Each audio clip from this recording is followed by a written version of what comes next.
So today we're going to be talking about how to be successful without burning out, balance your work, health, and life. So do you want to talk about work-life integration, defining that, and how to have a sort of successful, healthy, balanced lifestyle? Definitely. To be the best version that you can be. When you start your journey on work, you want to be the best of the best. You work all the hours and everything. Now, I'm going to tell you a personal story here. Go for it. Okay, so I was working for a large banking organisation dealing with credit card authorisation. I looked after a lot of departments. I was working 50, 60-hour weeks. I was putting all the hours in. They would say, well, do you want this more responsibility? Yes. I think my second child had just been born, so, but I was coming up with illnesses all the while. I had glandular fever, I had some other things. I was getting irritable bowel syndromes. I was starting to get palpitations. And then one day my body and my brain just went, no more. And this was over a long period of time.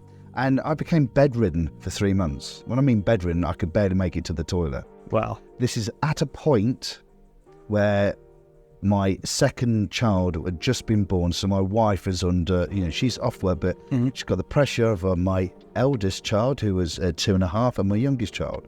So you can imagine that as a man, male, in my head, I was letting my family down.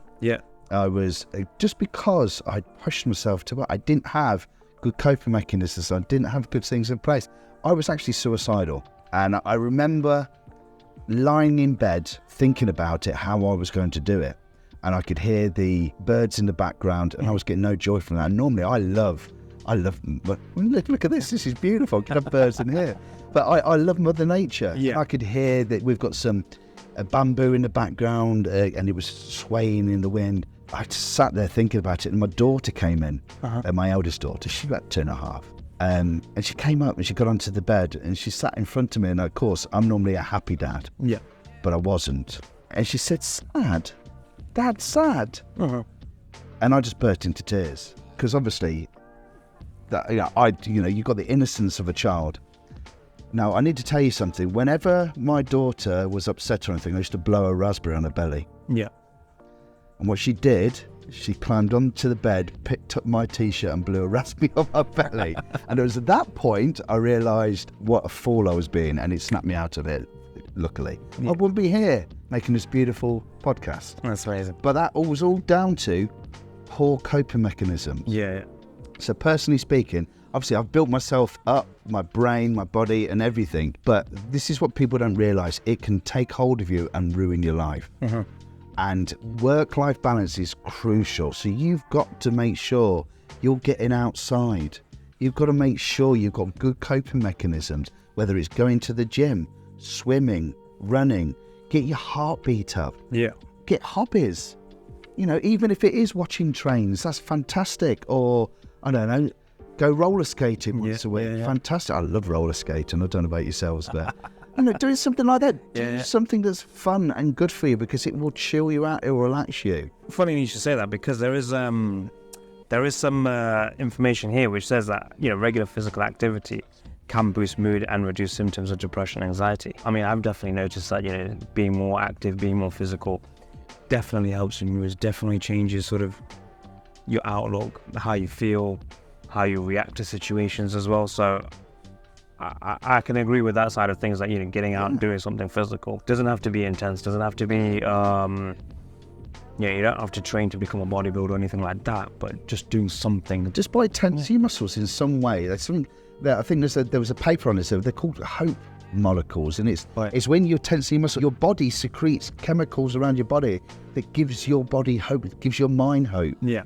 It's also one of the things I'd like to say about work-life balance. We've talked about the physical side, but gratitude. Being grateful for what you have and not pushing yourself too far, because sometimes when you're pushing yourself to get a role, you forget what you're grateful for. You can forget where you've got in life. Oh, it's easy to be disappointed by something when you don't get it at that point. If you're not grateful for it. And I guess we've touched on this in previous episodes as well, losses or whatever, not seeing them as losses, but seeing them as a learning curve, something to sort of look back at and figure out just one more way that you knew that didn't work, basically, and trying a different way. It's focusing on what you can control, letting go of what you can't control. Yeah. And again, we talked about this previously, is that mind-body connection. So understanding you can think yourself ill. Mm-hmm. You can think yourself better. Yeah. I'm not saying it solves everything, but there is news research that's showing you can do a lot with a positive attitude. Self-awareness, self-love is key. Something I try and say to people, go and look at yourself in the mirror, but not just looking at yourself, look in your eyes. Look in your eye. Not a lot of people do this, even when we're shaving in the mirror or when ladies anybody's putting makeup on in front of the mirror. But do it, look in your eyes in the mirror and say to yourself something nice, be kind to yourself. Yeah. It is such a powerful way, because you can't lie to yourself. Try it.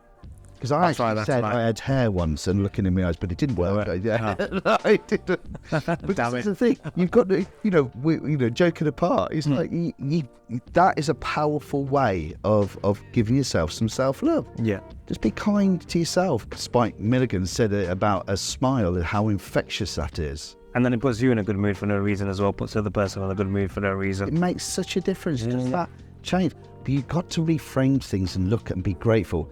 Gratitude journals are fantastic. I use them every day. Do you? I use them every day, yeah. And I mean, makes a difference. We're in this lovely building. Yeah. And we've got heat.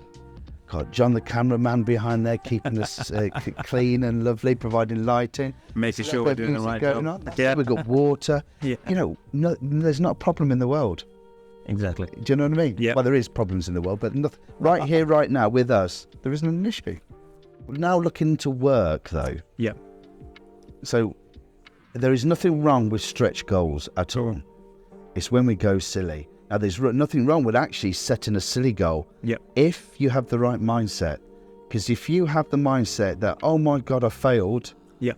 Because you haven't reached that goal. Yep. You're going to have a problem. I love having goals that are massive.